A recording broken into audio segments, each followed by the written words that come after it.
Pemirsa, Kepolisian Daerah Metro Jaya siap menghadapi gugatan pra-peradilan yang diajukan oleh tim kuasa hukum Jessica Kumala Wongso di Pengadilan Negeri Jakarta Pusat. Menurut Ditreskrim Polda Metro Jaya, Kombes Pol Krisnamurti, pengajuan pra-peradilan merupakan hak bagi semua tersangka. Selain siap menghadapi gugatan pra-peradilan, Polda Metro Jaya juga akan mempersiapkan tim khusus untuk menghadapi sidang gugatan pra-peradilan yang diketuai oleh Kabid Hukum Polda Metro. Pra-peradilan sendiri tidak akan mengganggu mekanisme pemeriksaan sebab berkas penyidikan Jessica sudah siap untuk dilimpahkan ke Kejati. Mbak, baik nggak, Mbak? Kabarnya, Mbak? Mbak Jessica. Aduh. Kami siapkan bahan nanti yang maju dari Hukum Polda Metro Jaya. Penetapan tersangka kan ada ketentuannya, tidak boleh asal, minimal ada 2 alat bukti, ya, 2 alat bukti dan memenuhi syarat formil.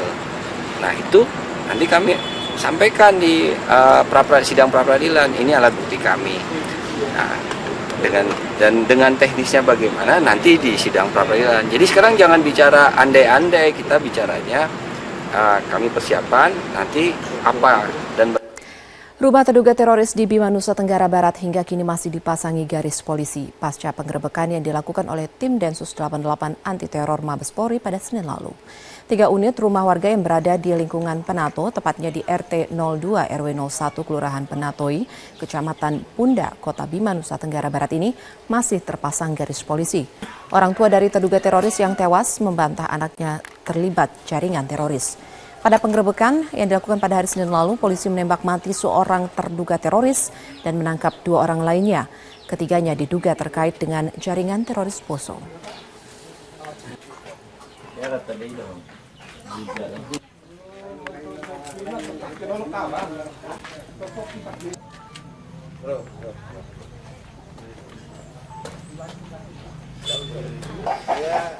Dan pemirsa, Pemprov DKI terbuka terhadap warga Kalijodo, Jakarta Utara terkait penertiban dan relokasi kawasan Kalijodo. Penertiban juga diminta tidak dilakukan dengan pendekatan intimidasi dan anarkis. Rencana Pemprov DKI menertibkan dan merelokasi kawasan Kalijodo, Jakarta Utara mengundang perhatian Komnas HAM.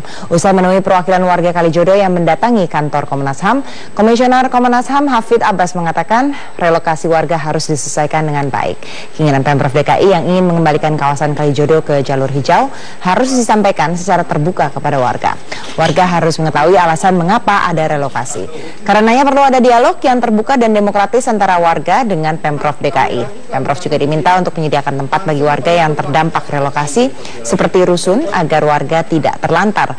Selain itu, penertiban diminta tidak menggunakan pendekatan intimidasi dengan mengerahkan petugas Satpol PP dan aparat keamanan bersenjata lengkap karena dapat meresahkan warga.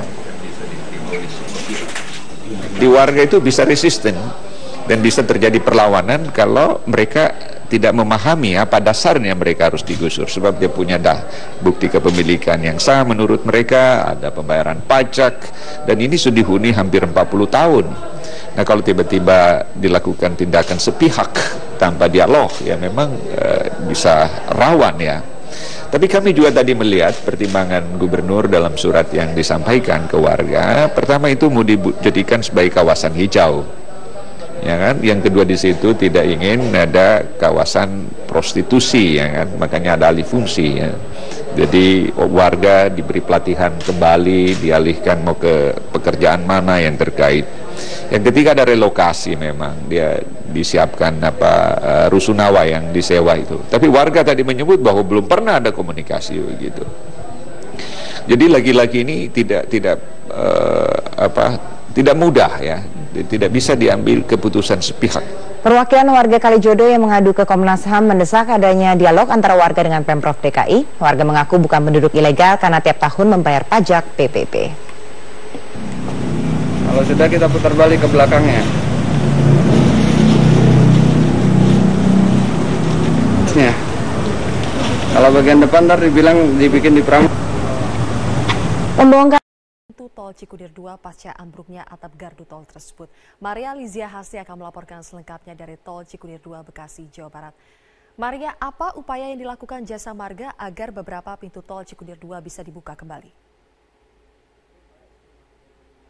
selain perbaikan, upaya sementara yang dilakukan oleh pihak Jasa Marga ini adalah menyangga pintu tol yang kemarin memang ambruk diterjang oleh angin kencang dan hujan deras. Kalau kita lihat ini di sebelah kiri saya ada 2 tiang penyangga coklat berukuran besar untuk menyangga atap tol. Kemudian di sebelah kanan saya ini ada tiang penyangga yang sedikit lebih kecil jika dibandingkan dengan sebelah kiri saya. Kemudian di tengah-tengahnya itu Zilvia di atap yang kalau kita lihat ambruknya itu kemarin parah dibandingkan dengan atap di kiri dan kanan, itu disangga oleh 1 pintu tol. Nah, memang kalau dipikir-pikir Zilvia, keamanan dari pengguna jalan yang melintas di Gardu Tol Cikunir 2 ini bisa dipertanyakan. Namun pihak Jasa Marga sudah menjamin keselamatan dan keamanan pengguna jalan yang melintasi ini. Pihak Jasa Marga mengatakan sudah memikirkan sebelumnya untuk membuka pintu tol yang saat ini dari 15 pintu tol sudah dibuka 10 pintu tol. Dari sebelumnya bertahap 4 pintu tol, kemudian tadi pagi dibuka 8 pintu tol, sekarang dibuka lagi 10 pintu tol. Jadi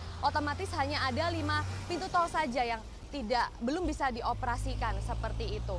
Nah, tadi kami juga sempat mewawancarai pihak Humas atau Corporate Communication dari pihak Jasa Marga dan berikut adalah keterangannya.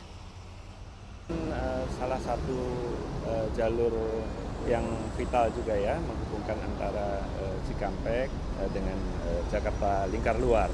Nah, dan ini juga untuk pelayanan kepada pengguna jalan kami gitu ya. Jadi artinya tentu kami sebelum membuka ini kami juga memastikan bahwa memang ini aman untuk dilewati.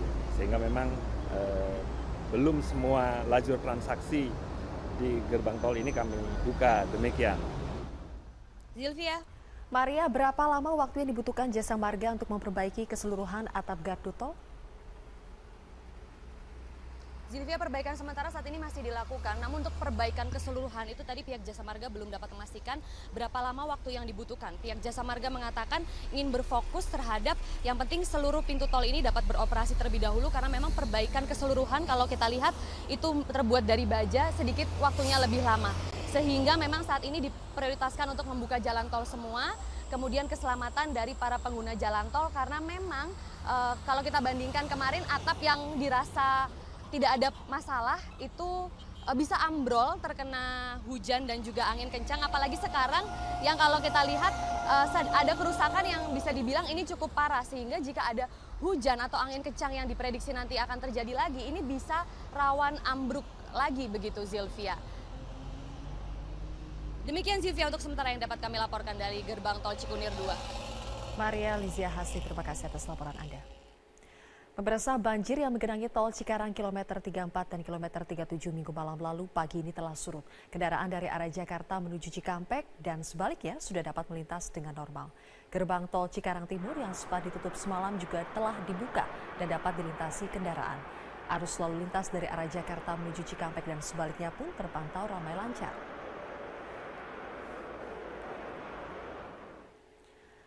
Banjir yang menggenang Minggu malam menyebabkan petugas kepolisian Polresta Bekasi Kabupaten menutup jalur kendaraan yang melaju dari arah Cikampek menuju Cikarang Pusat.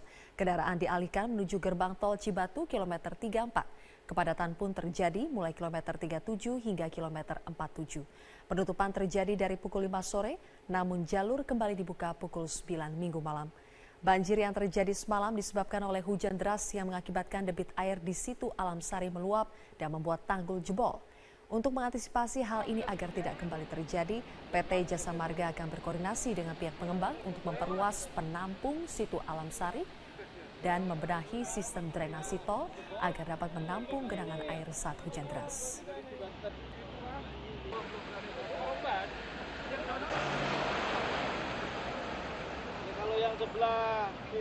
Tim Basarnas mengevakuasi warga yang terjebak banjir di kawasan perumahan Kabupaten Kampar Riau.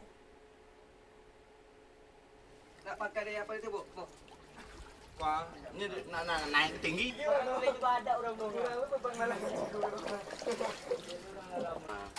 Anggota Basarnas menyelamatkan warga yang sudah 2 hari terjebak dalam rumah karena tidak ada perahu untuk keluar dari lokasi banjir. Satu persatu warga dievakuasi dalam permukiman penduduk yang terendam. Ketinggian air di kawasan perbatasan Kampar Pekanbaru mencapai 2 meter. Tim evakuasi memindahkan warga ke lokasi aman dengan menggunakan perahu karet. Selama 1 bulan terakhir, kompleks Geraha Kualu sudah 2 kali dilanda banjir. Keselamatan warga semakin terancam karena ketinggian air terus bertambah. Udah. Orangnya tadi? Oh, tidak boleh ke sana. Biarkan orang sana. Kawasan awak sih kok. Biar Dayung. Pemirsa, luapan Waduk Jati Gede yang merendam akses utama dari Sumedang menuju Garut dan Tasikmalaya semakin tinggi. Sementara itu warga dari 3 desa di Kecamatan Seirampah, Serdang Bedagai, Sumatera Utara mengungsi di posko pengungsian BPBD akibat banjir. Trianisha memantau langsung dari Sumedang, Jawa Barat dan Wilson Purba dari Medan, Sumatera Utara. Kita ke Trianisha terlebih dahulu. Nisha, bagaimana kondisi jalan yang terendam air luapan Waduk Jati Gede saat ini? Ya, Zilvia, kondisi Jalan Cimuja di Kecamatan Dharma Raja, Kabupaten Sumedang, Jawa Barat saat ini ketinggian air terus bertambah seiring dengan hujan yang turun terus-menerus sejak kemarin dengan intensitas yang cukup tinggi. Pada saat ini ketinggian air berada di kisaran 1,5 meter. Jika kemarin ada jembatan di kawasan ini yang belum terendam air, namun pada siang hari ini jembatan ini sudah mulai terendam air. Kemarin juga masih ada kendaraan-kendaraan berukuran besar seperti bus dan truk yang masih bisa melewati jalan ini. Namun pada hari ini sudah tidak bisa lagi dilewati kendaraan, baik itu kendaraan kecil maupun kendaraan besar sama sekali, karena di bagian dalam di Jalan Cimuja ini